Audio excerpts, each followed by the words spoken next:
Welcome back to another episode of A2 to the show. Guys, it's so good to have you.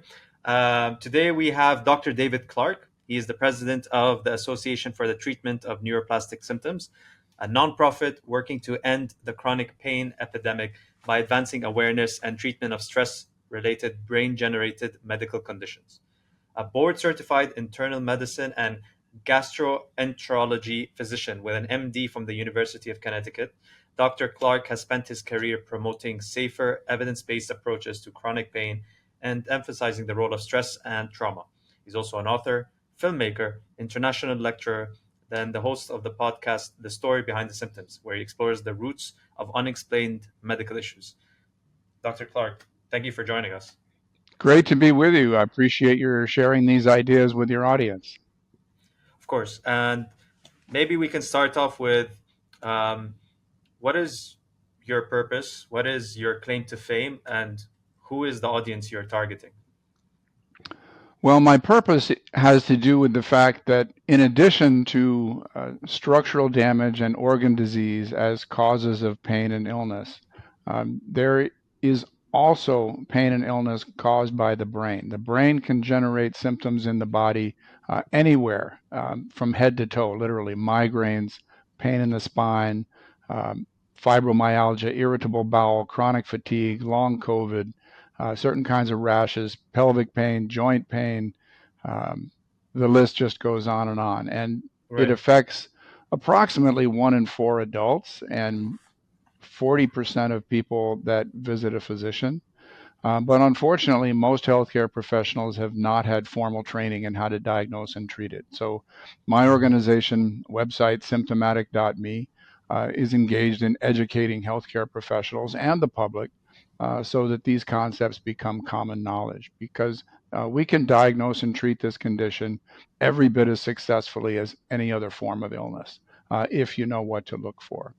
Um, I got into this because of one patient whom I met in the 8th year of my formal training. Did not know the first thing about how to diagnose and treat this person. She had severe constipation, one bowel movement per month, despite taking 4 different laxatives every day at double the recommended doses. All of her tests were normal, but it turned out that she had a significant stress in her life that she was coping with and had been for Mhm. years. And we identified that, and the psychiatrist that became my mentor cured this patient in less than 3 months with Wow. weekly counseling sessions. I just thought that was incredible. I mean, here I That's was amazing. Yeah. 8 years into my training, and nobody had ever mentioned that such a thing was possible, that you could alleviate a serious physical condition just by talking to somebody. So, she became my mentor. She taught me her framework. And I ended up using this not for the handful of patients that I anticipated, but for thousands. And that kind of brings me where I am today. The nonprofit is trying to teach everybody how to do what I learned to do 40 years ago.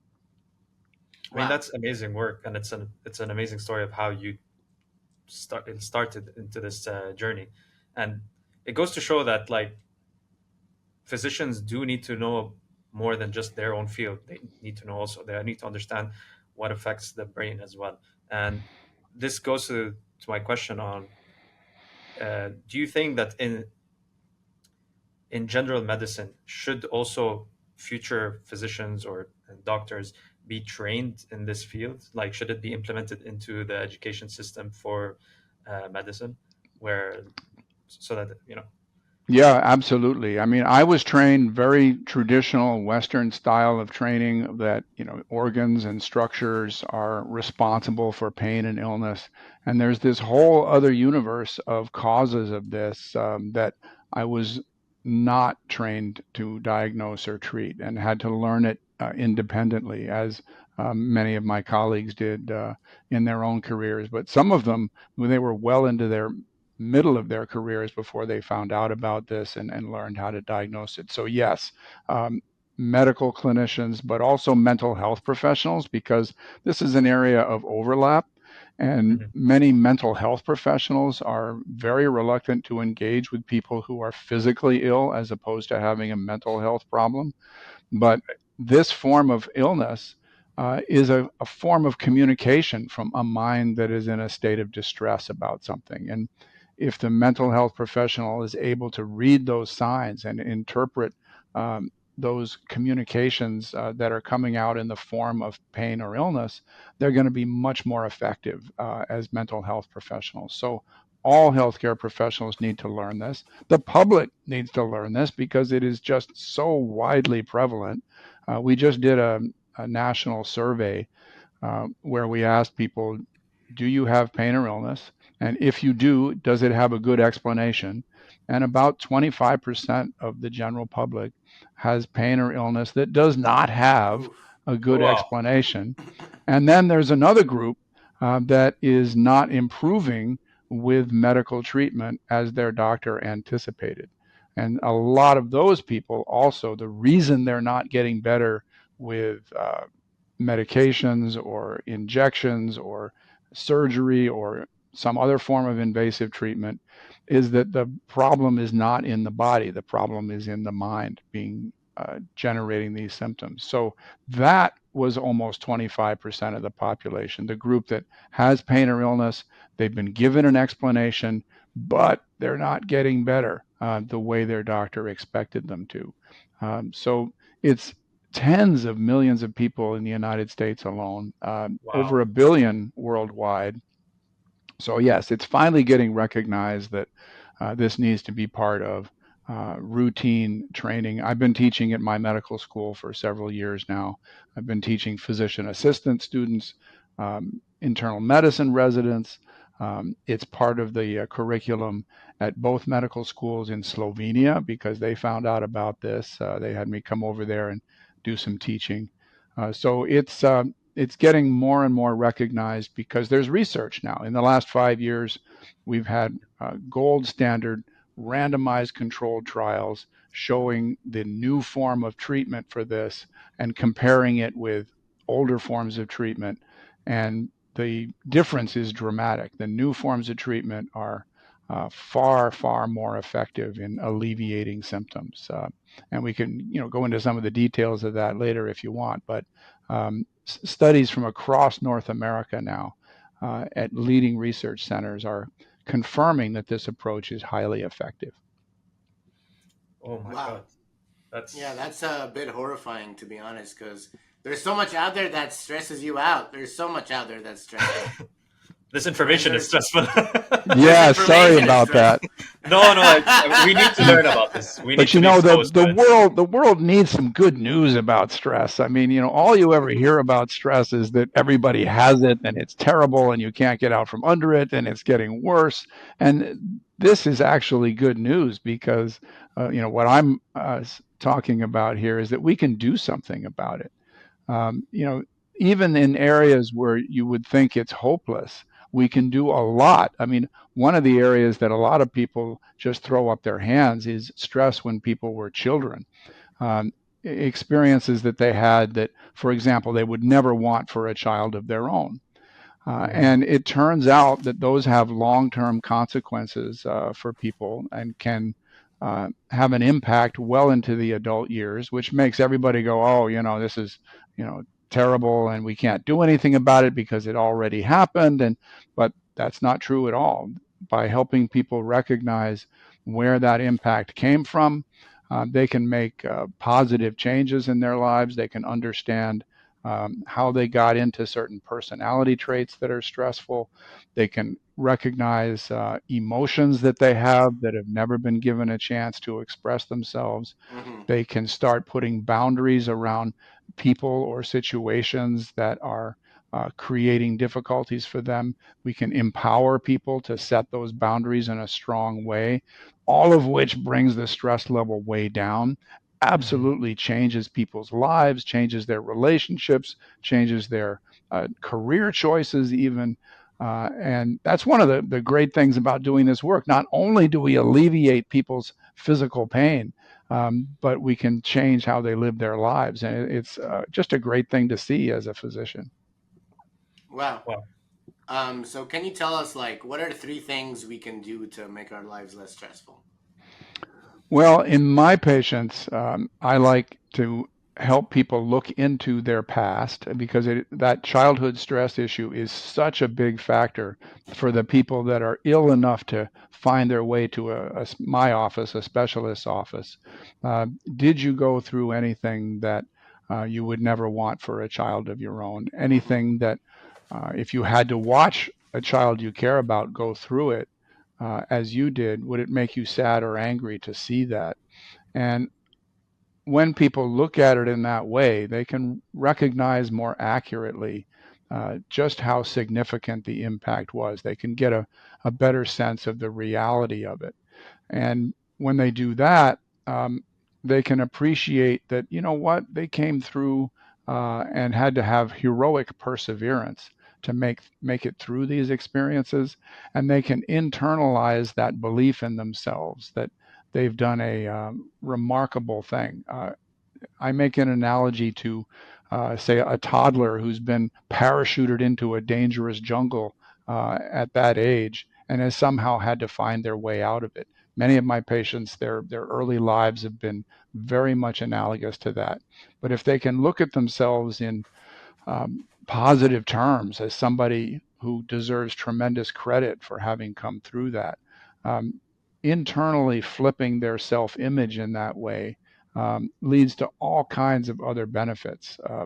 It enables people to feel and express emotions, for example. If they've got a lot of anger about what happened to them, or shame, or grief, or guilt, they can connect with those emotions, they can talk about them, they can write about them, and then they don't need to be expressed via the body. Other things that people can do for stress are simpler. One of them that I recommend frequently, just recommended it to a person yesterday, is carving out regular time every week for activity that has no purpose but your own joy. Mm. Many of my patients are the kinds of people that take care of the entire rest of their world. They're always fixing other people's problems, whether it's in their family or their workplace or their neighbors or social groups, but they have difficulty putting themselves on the list of people they take care of. And so they don't. They're on a treadmill that they never step off. Well, many of those people grew up in home situations where even as kids they were trying to solve problems. One of my patients tried to fix her father's alcoholism by hiding his liquor bottles, starting when she was in grade school. Wow. And of course, she failed. He would always find the bottles. He would drink. He would get drunk. He would lose his temper, and she would feel like a failure every time. And her self-esteem suffered long term. She just internalized this idea that she was not a very adequate human being, and carried that well into her adult years. But when people can reverse that, when they can see that through no fault of their own they got stuck in this difficult situation, they deserve tremendous credit for having made it through. That makes it easier to say, you know what, I deserve to take some time for myself. I deserve to carve out a block of time where I'm just going to explore. I'm going to do some trial and error. I'm going to find an activity that has no purpose but my own joy. And once people learn how to do that, turns out it's an essential human skill. And once they learn how to do that, it's a skill they will have for life.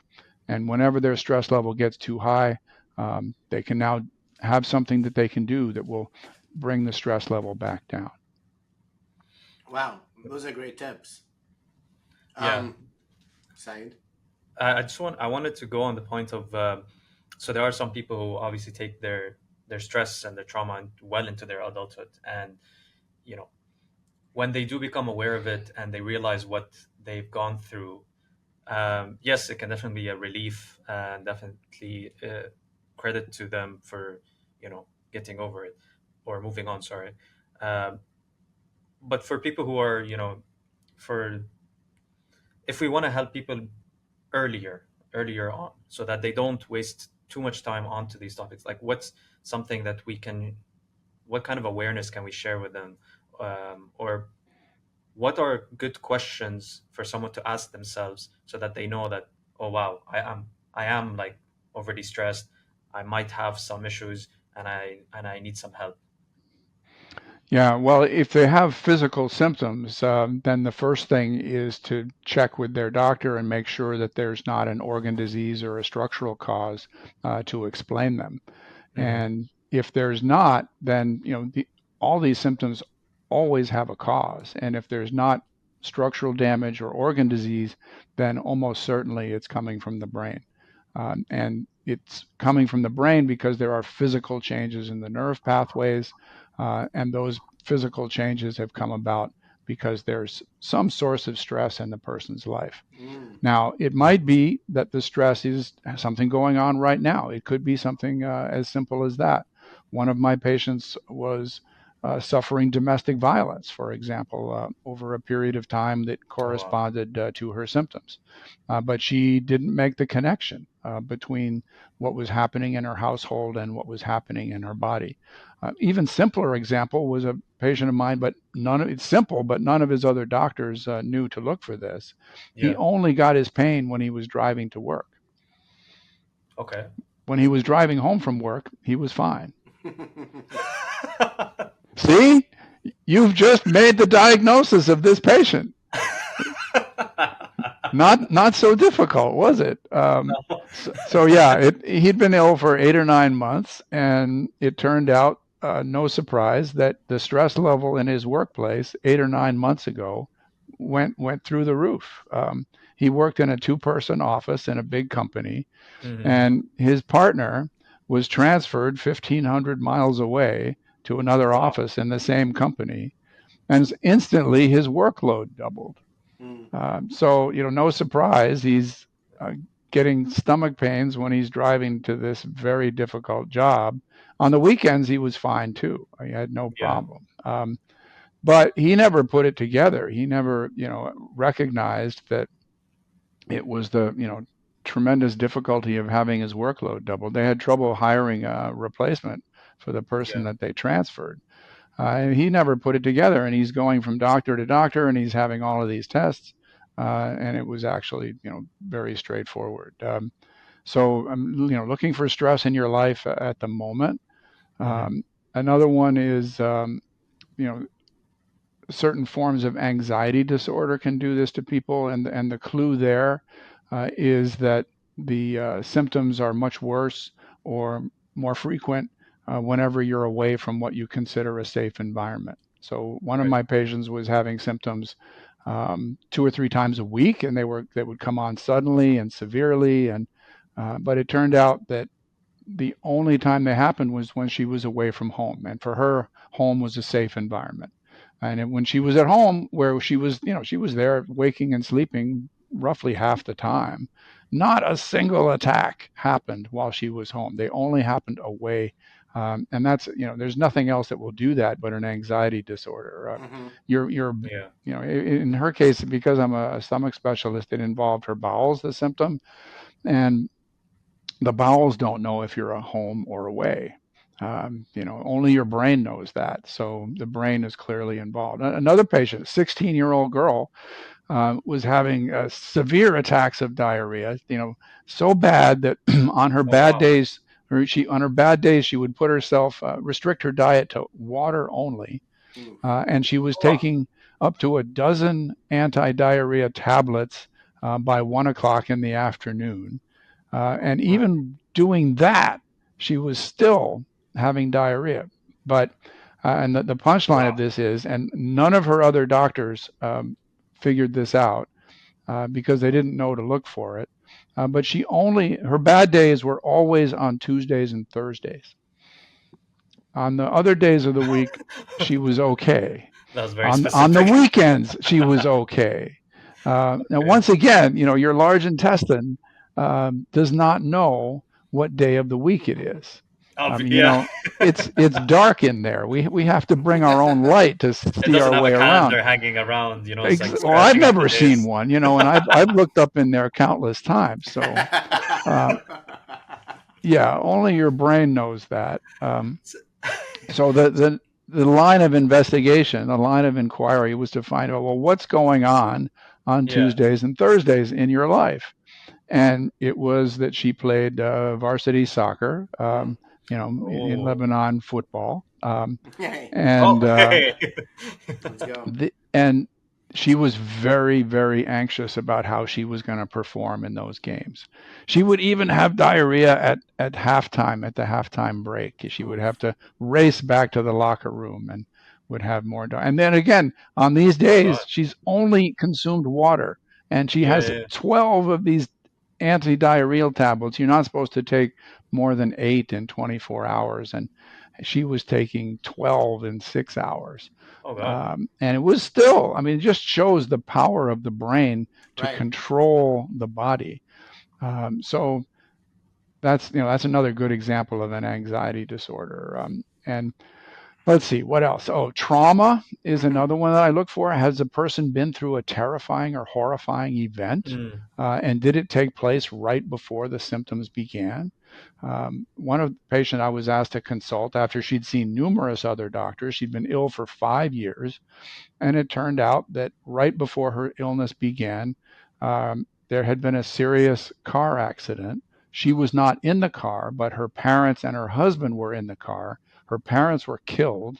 Her husband spent 6 weeks in intensive care before finally making a full recovery. But this was Mhm. clearly a very traumatic event in her life. And her symptoms began right after that. And she had lots of post-traumatic stress disorder symptoms along with it. She when she was in the part of town where the accident took place, she would get extremely anxious. She was having nightmares, and another odd feature to her case was that a couple of nights a week she was waking up at 1:08 in the morning. And make a long story short, the accident had taken place at that exact moment. Wow. So showed a connection there as well. So treating her for her post-traumatic stress disorder alleviated her physical symptoms as well. So those are three things I look for: stress in your life now, Mhm. anxiety, post-traumatic stress. Depression is another one. People can be quite depressed and not necessarily feel it. Yeah. You Yeah, they ask them, definitely. "Do you feel depressed?" Many of my patients will say, "No, not especially." Yes, I'm stressed. I'm frustrated. I'm very, very anxious for you to fix this physical symptom that I am coming to see you about. But Mhm. no, I don't necessarily feel depressed. But they have lots of other symptoms of depression, including not sleeping well, energy Right. level down, losing interest in activities they used to love to do, Mhm. appetite off, um, feeling like harming themselves in some cases, crying for little or no reason. These are all symptoms of depression that these patients tend to have. Doctor, do you So think they should rephrase that question instead of asking the patient, "Are you depressed?" Maybe ask them, "Do you have these symptoms that are, similar to depression?" And then say, "It's like, okay, this is it." Because like, if you ask someone, "Are you depressed?" There are people who will say no either out of fear of admitting it, maybe they're in denial, or maybe they just don't understand it enough. They link depression to just like sadness and like, no, I'm not sad, like, but in that's reality, right. depression is much heavier than that. So, That's right. And when you're not consciously aware of it as a feeling of depression, it can progress. right, And yes. eventually, the way it can manifest is in your body. And so, Hmm. a lot of people with depression end up going to their doctors and telling them about these physical symptoms that they're having, and nothing shows up when you do the diagnostic testing. Right. So, I'm part of what I teach is to ask these more detailed questions that I just mentioned so that Hmm. you can make an accurate diagnosis. There are countless studies that show that when people with depression see a primary care physician, the diagnosis is missed more than half the time. Okay. And I've seen that happen many times. One of my patients um, had been to numerous other doctors, and she was getting progressively discouraged by the fact that nobody was finding an explanation. And the week before she came to see me, she decided she was going to kill herself. And Oh wow. she got out of her bed at 4 o'clock in the morning. She put her robe on. She put a large brick in the pockets of the robe on each side, so a total of two bricks. Drove to a big river that we have here in the Pacific Northwest, got out of her car, walked out into the river with her robe and the two big bricks, got up to neck deep and stopped and stood there in this very cold river for 10 minutes trying to decide if she was going to keep going. But decided not to, turned around, got back in her car, drove home, and kept her appointment with me the following week. And she's crying through the entire appointment. She was, suicidally depressed and had been for probably 8 to 10 months. And none of the numerous other doctors that she had seen were aware of this. When the depression was treated, the physical symptom that she had been trying to get answers for went away. You treat the depression, and the physical manifestation goes away. Is there like a sign of neglect from from doctors? Is there a lot of these cases where there's just neglect? Well, the impression that you get directly or indirectly in traditional medical education is that people who have physical symptoms with no biomedical explanation are imagining their symptoms, or it's all in their head, or they're neurotic, or they can't handle the normal stresses of life. They're not, mentally very strong people, that you can't diagnose them, you can't treat them. Mm, It's not really part of what a physician's job description should include, and that the best you can do for people with this is help them to live with it a little better. And it turns out not a single one of those assumptions is true. These are people who are actually at least as mentally strong as anybody else in my practice. They are simply coping with levels of stress that are well beyond even what they themselves realize. right. And if you don't ask them the right questions, you're not going to find out what level of stress they are coping with. And when you do, you realize, what, these patients are actually quite strong.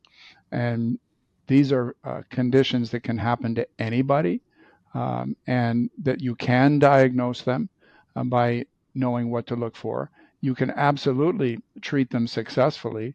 One of my patients in my first book, They Can't Find Anything Wrong. The first story is a patient who had been hospitalized at a prestigious university 60 times in 15 years, Oh, saw wow. a dozen specialists, and then they got frustrated and they had a psychiatrist evaluate her. And he pronounced her mentally healthy, which she was. But they all missed the diagnosis. And it turned out she was having attacks of severe dizziness and vomiting that would last for up to a couple of days. But they were all connected to interactions with her mother, directly or indirectly. And her mother had been verbally and emotionally abusive towards her starting at the age of 3 or 4. Patient is now age 50. Mother is in her 70s. Mother is still doing it. And it just built, Wow. 47 years of verbal and emotional abuse. She had this enormous emotional tension around this. And when she was interacting with this, either by phone call or when she was driving to go visit her, it would trigger one of these attacks. And that patient was cured on the spot. I mean, 15 years of symptoms. Just bringing that connection into conscious awareness, that it was all connected to her mother. She had this light bulb moment. I can still remember. She looked up at the ceiling and said, "Oh my God, I can't believe it."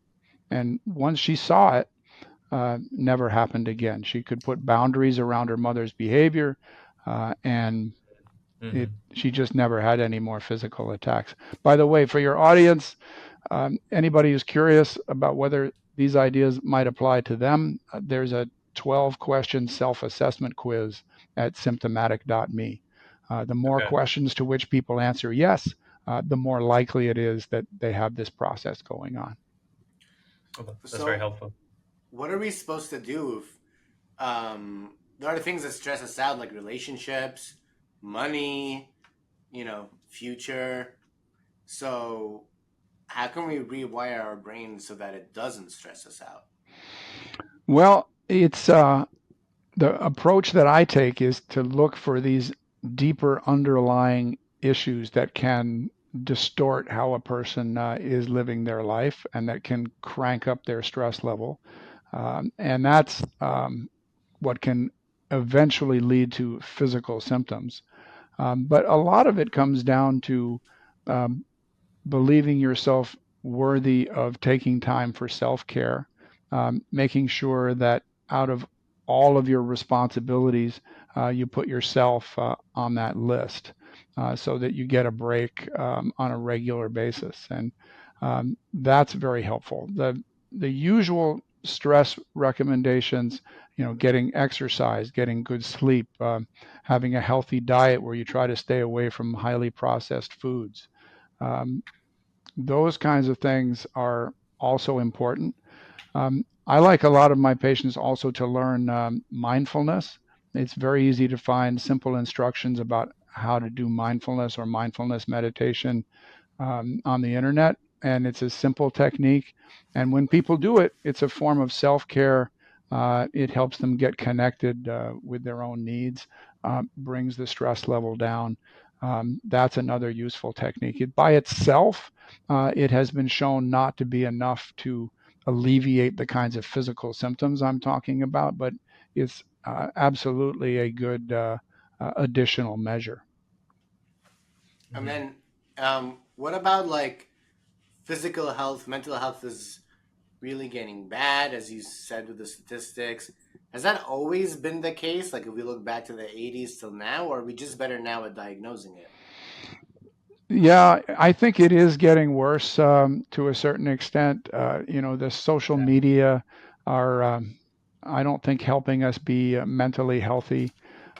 We're also, Right. at least in the United States, in a political climate where people who are very capable with social media and news media have determined that they can get more financial contributions and more votes if they make one side hate the other and fear the other. And so we're in this environment where um, we believe that people on the opposite side of the political spectrum from us are terrible people, and they're not. But we're being manipulated to believe that so that we'll donate more to political candidates and we'll get out and vote. But it's having a toxic influence on our national dialogue and our level of trust. I mean, it reached the point in the last couple of presidential elections where if one side was going to win, it was going to mean the end of democracy, and if the other side won, it was going to mean the end of our country. Uh, there's a Not many choices there to. there's a lot of fear around that, and there was another one too where a, a certain kind of school curriculum was suddenly being pointed out as making our young people ashamed of themselves to be Americans or ashamed to be white. And, this same material had been taught for generations. But suddenly we have people shouting and screaming at school board meetings. I don't want my child to learn this. I don't want my child to be ashamed of their country or ashamed of themselves or and this was all manipulation to scare us. Mm-hmm.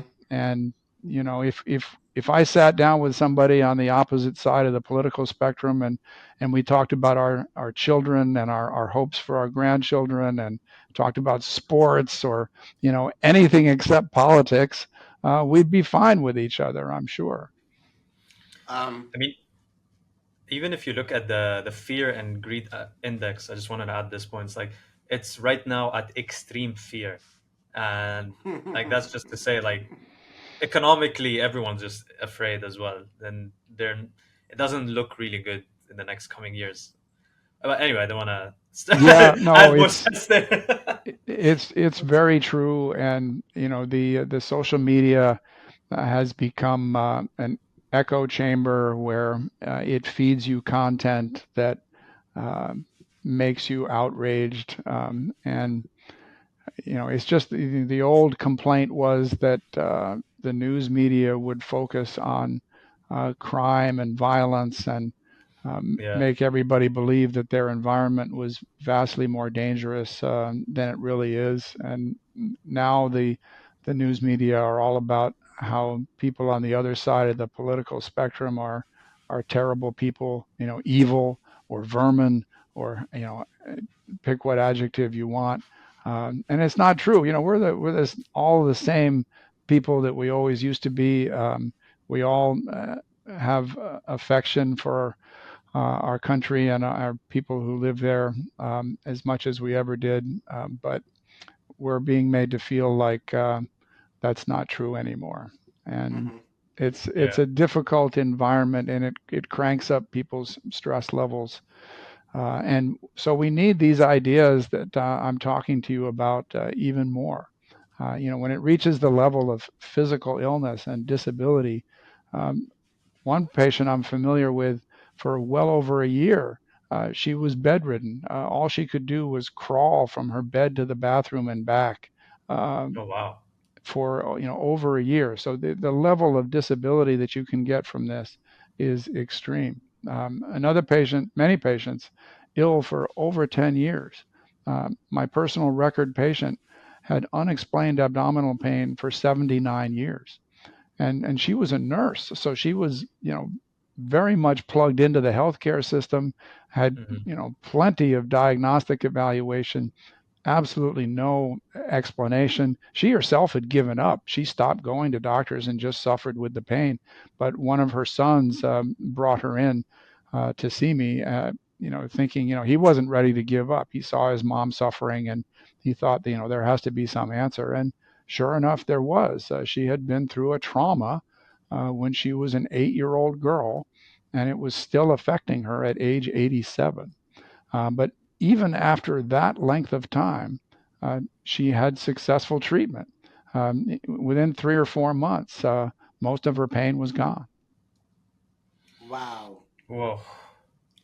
It That's, just makes you think like if more people knew about this information, how revolutionary that would be for our entire yeah. social sphere, our health, our happiness, our productivity. So much of our humanity is being taken away because of artificial stress imposed on us. Yeah, and Um, it absolutely has impacts on other aspects of your life. One patient, her parent, and it doesn't necessarily have to be the obvious kinds of childhood trauma. This was a patient whose parents meant well, but whenever she was experiencing a negative emotion as a girl, her parents would try to get her to not experience it, to just kind of take that mm-hmm, negative emotion, whatever it was, and just put it away. We don't want to hear that. We don't want to see that. They were telling mm-hmm, her, and she learned to, whenever she was having an emotion, to just stuff it somewhere, which made her a much more pleasant person to be around as far as the parents. But it took away one of our most important signals of how we feel about the world, and how we can make judgments and choices that Hmm. are going to be good for us. If you don't have emotions, you're don't have nearly as good a basis for making good choices for yourself. And she ended up having bad choices in her relationships, bad choices in her career, and it led to 16 years of unexplained physical symptoms, pain and otherwise, Wow. in multiple locations in her body, until wow. she finally found this approach, which again not only alleviated the symptoms in her body, but enabled her to make dramatic changes in her personal relationships and in the direction she was going in her career. So it was not just physically changing, but life changing.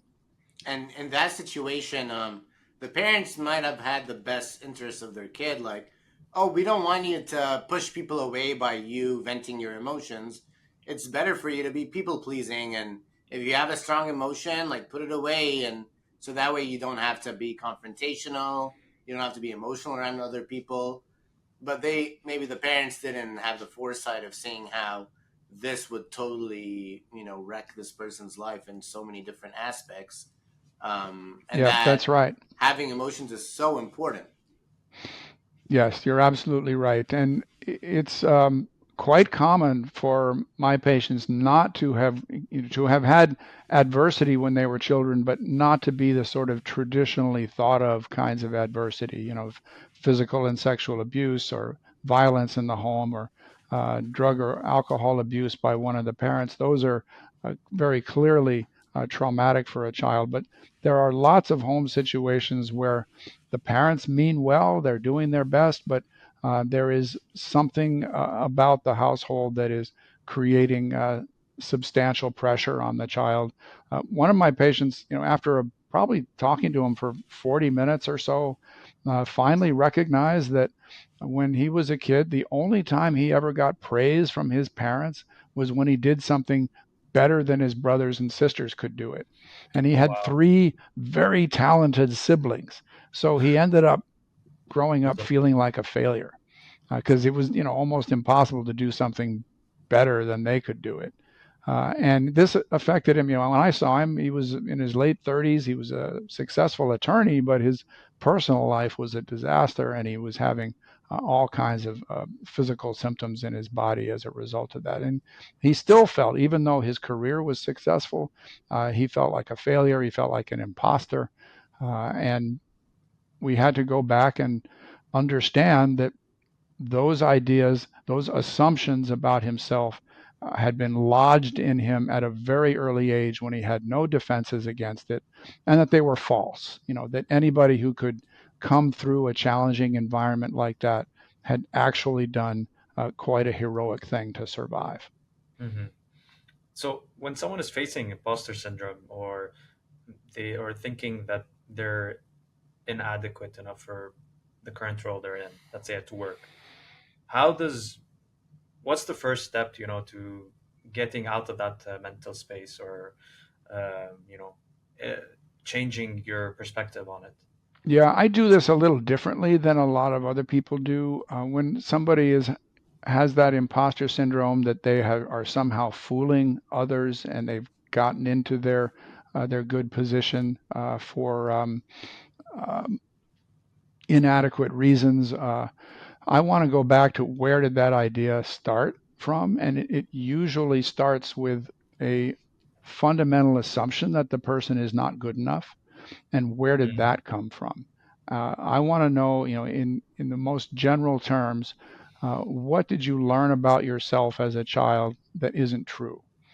Did you learn that you're a second rate or even worthless human being? Did you learn that it's your job to solve the problems of everybody else in your world? Did you learn that uh, it is not your right to take time for your own joy, that you need to put everybody else in your world ahead of yourself? How did you learn these things? And when people can see that these assumptions were acquired at an early age in an unhealthy way, that actually facilitates making changes. That's usually when I ask people to do the exercise of imagining themselves, let's say, a butterfly on the wall of their childhood home, and they are watching a child they care about growing up exactly as they did. And as they're watching that, can they appreciate the strength of this little child in bearing up under the adversity that's being inflicted on them? And if they can appreciate that, if they can imagine what they would say to this child when they come out of that environment after a week or so, then they can flip their own self image and recognize that they were actually quite a strong child that deserves appreciation. And once they can do that, they can start to recognize that other people are making these same positive judgments about them. That if they've been given a promotion or they've been hired for a job that uh, they don't feel qualified for, that somebody else um, is seeing aspects of them that they haven't seen in themselves yet. But going through these exercises of looking back at their childhood experience, um, they can start to look at themselves the way other people do, more accurately, more positively. Oof. When you were explaining all of that, I was kind of like making mental connections with, different aspects in my life and like people that I know in their lives, and it's pretty insane how when someone breaks this down for you in front of you, your mind starts to like make the connections with you know issues that you faced, or maybe some or stories that other people have told you, and you're just like, oh wow, this I can connect this with the point of trauma, this point of stress, and this point, and just because someone else is sharing with you perspective, and just having that conversation, I think is very important, especially for people who are not aware of how much impact this is having on them, because I think the conversation alone is very useful. Yes, very useful. None of us has a parallel life to compare ourselves with. We Right. only have the one life that we've lived, and so it tends to feel normal to us. And I've had so many people who've explained to me um, adversity, difficulty, traumas that they went through when they were young. And in the same breath, they're saying, it wasn't that bad. Other people have been through worse than me and they seem to be okay. I think I'm over it now. Mhm. But again, when I ask them, imagine your own child going through that. One of my patients was known to the public, and she was saying the same thing. Her parents used to fight with each other verbally and emotionally, not physically. And she was the only child, and she was the peacemaker. She tried to stop them from having these fights with each other. But it obviously she failed over and over again. She was just a child. When she was in grade school, the parents divorced. And you would Mhm. think that might solve her problem, but unfortunately, the parents kept living in the same house. They slept in separate bedrooms, but they Oh kept wow. living in the same house. So, from her perspective, nothing changed. But in the same Yeah. breath, she's saying, "Oh, it wasn't that bad. They were, just my parents. I dealt with it as best I could. I don't think it was a big deal." But she had 4, 5, 6 different physical symptoms in various locations in her body for 20 years. And doctors had been, checking her out all that time, not finding anything. So it was very clear she had what we call the neuroplastic conditions, and that it was also very clear it was connected to this terrible childhood experience. But we weren't going to get anywhere unless she could see just how difficult it truly was. And so she had a beloved niece Hmm. whom she spent a lot of time with and truly cared for. So I said, okay, imagine your niece in that environment, and you are the butterfly on the wall, and you are watching your niece try to cope with your parents for a week, and all you can do is watch. You can't intervene at all. You have to just sit there and observe. How would that Right. be for you? And she just stared at me. She's a very verbal person, and very smart. And Hmm. she just couldn't say anything while she processed that thought experiment. And after a couple of minutes, she finally said, at the end of that week, I would shoot myself. And that was the first time she truly recognized just how much difficulty she had been through. And that was just for a week. She had, in round numbers, been through that for 1,000 weeks.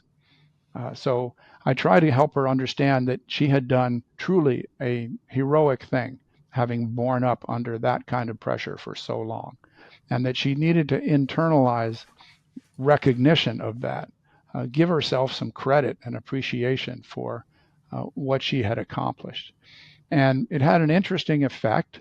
Many of my patients have um, first of all, a negative self image. Their self esteem is very poor. Second, they are used to fixing other people's problems. So they tend to choose to be in relationships with people who've got lots of problems, which they then try to solve.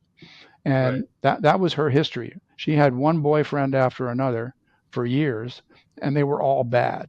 Um, each in their own way, but they were all bad. Well, after this conversation, she dumped her then boyfriend the next day. and because he was another one of these people that she had to Oh constantly wow. be giving support for. She went for a year and a half with no boyfriend, which for her was an eternity. She's a very good looking person. She had no trouble attracting men, but she was always attracting the wrong kind. Yeah. But after the year and a half of processing this and developing her self esteem into what it deserved to be, she met finally somebody completely different than the kind of people that she'd been with before. And they've been happily married for a decade. Wow, Wow. That's a I'm glad beautiful that story. had happy ending. Um, as young men, we are always taught to work super hard, and diamonds are made under pressure, and you need to get up at 4 a.m. and do a 3 hour workout, and then do your one job, and then do your second job, and then do your side hustle, and just keep working until, I don't know, no work life balance. And yeah, personally, like I've definitely felt the most sick after I've had really stressful work weeks. I've definitely noticed the mind body connection. Like a couple months ago, yeah, I was just working really hard for a couple of weeks, and then my body, I just got a really bad cold and I got sick, and I totally made that connection between the mind and the body. But what are what are we doing telling these young men about, the work hustle lifestyle, and what's a like a healthier approach to that? Because we are ambitious, we want to, reach our goals, but I don't know if that's a good approach. Yeah, well, old expression, variations on it, but you can't fill other people's cups if your pitcher is empty. And it's important to take care of your pitcher. Make sure that there is something in the tank there. And that means doing something that is a bit foreign for a lot of people, which is to put themselves on the list of people they take care of, to take some regular time for your own joy, because that can be tremendously rejuvenating and um, give you the energy that you need to be even more effective in the rest of your life. Personally, I used to play soccer. I played for as an adult for over 20 years on Oh yeah. up to three teams at a time, outdoor, indoor, men, co-ed. Um, I was always playing somewhere, and after being kind and compassionate to my patients all week, it was great to go out there and kick something. And the team would go out for a beer afterwards, and just we'd talk about everything except what we did for a living. That was my personal rejuvenation. I felt so much better after those games. It didn't matter if we won or lost. They were just completely outside of my usual experience, and it was just for me. So I highly recommend having something like that in your life. And some people say, "Well, I'm going to go to the gym," but for me, going to the gym, that's to achieve a goal. And if it's goal oriented as opposed to fun oriented, it's probably not going to work as well Mm. for you. Right. What you 100%. want is the moral equivalent of finger paints for a 4-year old. A 4-year old doesn't care how many pictures per hour they produce. They don't care they don't care who sees the work. They don't care of the quality. They just know they're having fun. And when it stops being fun, they put it away and they go do something else.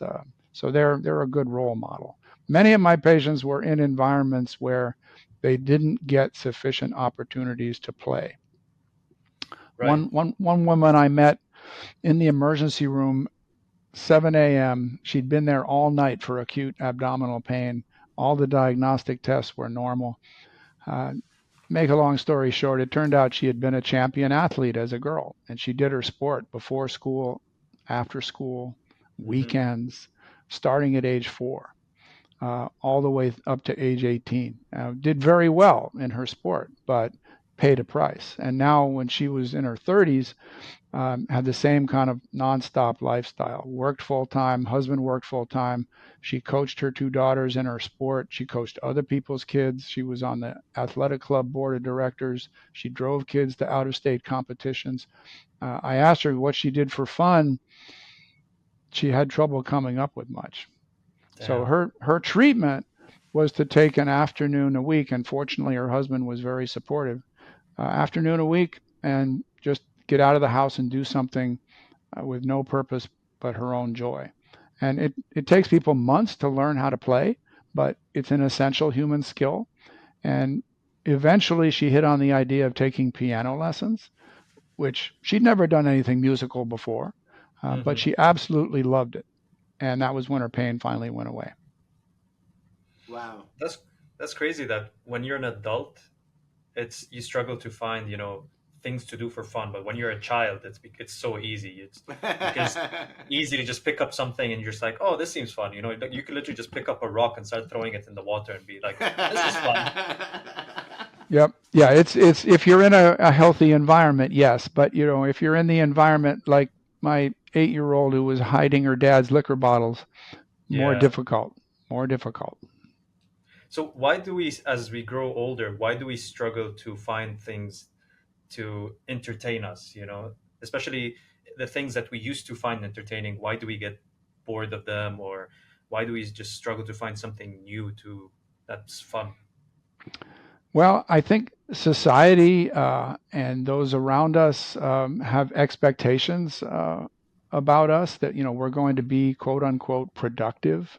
Mm, That we're going to be working to advance toward our goals, whatever they are, and that's a difficult expectation to work against. The idea of defining for yourself, creating your own definition of what it means to be you.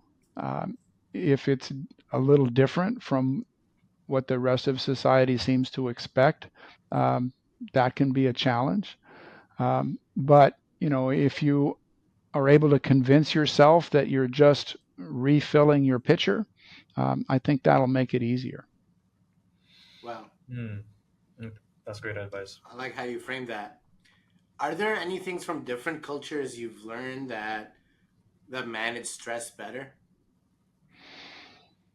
Oh, that's a good question.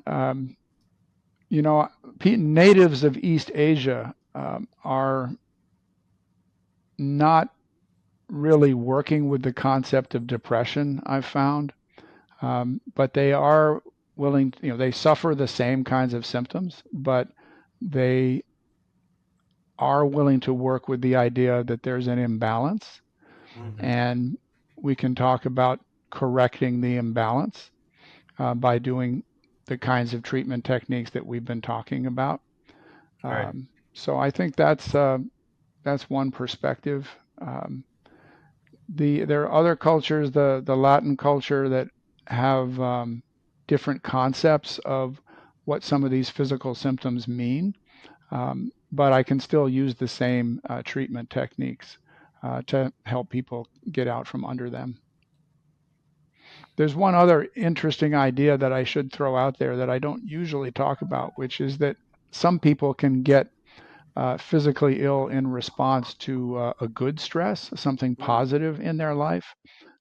If you have grown up in an environment that made you feel negatively about yourself, and as an adult you achieve some success, that uh, seems almost like a contradiction to some people, at least subconsciously, that they've been made to feel like they're not good enough for a long period of time, and now all of a sudden something really good happens, a really good relationship happens, or with one of my patients, he got the Employee of the Year award. Another one of my patients said, I can't possibly have stress related illness because my life is going better than it ever has before. But this success can be a contradiction to what they've been taught about themselves in the past, and that can be stressful. Let's put it that way. You can the imposter syndrome can come along as part of that, but also if you decide, you know what, I deserve this good thing in my life or these good changes in my life, it can stir up a certain amount of anger about what you were made to go through as a kid, Mm-hmm. and that can lead to physical symptoms. So, ironically, sometimes um, really good things in life can turn out to be stressful in the short term.